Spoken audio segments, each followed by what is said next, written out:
पंढरपूर पासून अगदी जवळ पंढरपूर ते जुना कासेगाव रस्त्यावर लोटस स्कूल नजीक सागर डेव्हलपर्सच्या माध्यमातून आम्ही घेऊन आलो आहोत ओपन प्लॉटचा भव्य प्रकल्प शिवनगरी या ठिकाणी उपलब्ध आहेत अगदी 1 गुंठ्यापासूनचे प्लॉट। यामध्ये अंतर्गत 30 फुटी रस्ते, रस्त्याच्या दोन्ही बाजूला झाडे, पुरेशा प्रकाश व्यवस्थेसाठी स्ट्रीट लाईटची सोय, स्वतंत्र पाण्याचे नळ कनेक्शन, संपूर्ण प्लॉटिंग क्षेत्राला compound, children park, open space, walking track, open gym तसेच वृद्धांना बसण्यासाठी बाकडे। तर मग सर्व सोयींनी युक्त जुना कासेगाव रस्त्यावरील शिवनगरी येथे प्लॉट बुकिंगसाठी आजच संपर्क करा। साईटचा पत्ता लोटस स्कूल पाठीमागे जुना Kasegaon road Pandharpur. Mobile number 7218 74 31 7218 17 12 21।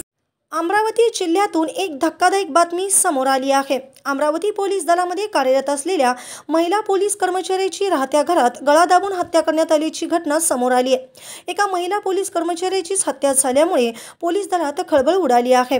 मिळालेल्या माहितीनुसार अमरावती शहराच्या फ्रेझरपुरा पोलीस स्टेशन हद्दीतील गुरुकृपा कॉलनीमध्ये ही घटना घडली आहे। आशा तायडे घुले वय वर्ष 38 असे हत्या झालेल्या महिला पोलीस कर्मचाऱ्याचं नाव आहे। आशा तायडे ह्या गुरुकृपा कॉलनीमध्ये आपल्या पतीसह राहत होत्या। आशा घुले यांचे पती देखील राज्य राखीव पोलीस दल अर्थात SRPF मध्ये कर्मचारी आहेत। हत्या झालेल्या आशा घुले या पोलीस कॉन्स्टेबल म्हणून फ्रेझरपुरा पोलीस स्टेशनमध्ये कार्यरत होत्या। शुक्रवारी संध्याकाळी अज्ञात व्यक्तीने घरात घुसून आशा तायडे यांची गळा दाबून हत्या केल्याची प्राथमिक माहिती समोर आली। घटनेची माहिती मिळताच फ्रेझरपुरा पोलीस स्टेशनचे कर्मचारी आणि DCP गणेश शिंदेसह वरिष्ठ पोलीस दाखल झाले। घराची पाहणी करून पंचनामा करण्यात आला। आशा तायडे यांचा मृतदेह शवविच्छेदनासाठी शासकीय रुग्णालयात पाठवला आहे।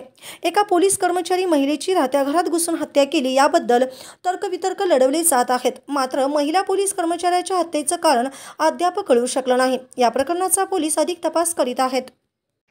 ताज्या घडामोडी पाहण्यासाठी आमच्या YouTube चॅनलवरील PVR म्हणजेच पंढरी वार्ता या न्यूजला सबस्क्राइब करा आणि शेजारील बेल आयकॉनवर क्लिक करा।